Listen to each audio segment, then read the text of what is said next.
Our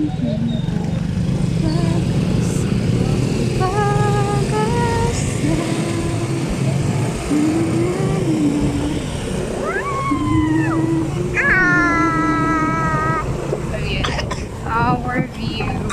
Aboy, ubo, Jesus. So, punta tayo sa pahilutan, guys. Pahilot kami. Yun nga, pahilot dahil may ubo yung ating alaga. Dapat kanina pa kami umalis. Hindi ako umalis kanina kasi umulan. Then, hinintay ko na lang yung asawa ko. So, yun, gabi na kami kasi kung aalis kami kanina, sobrang daming tao.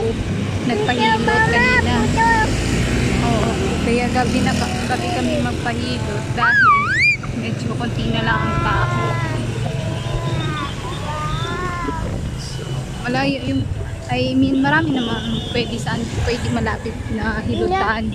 Kaso dun kasi hiyang yung alaga ko sa city, guys. Naanta sa city. So, papunta kami sa city.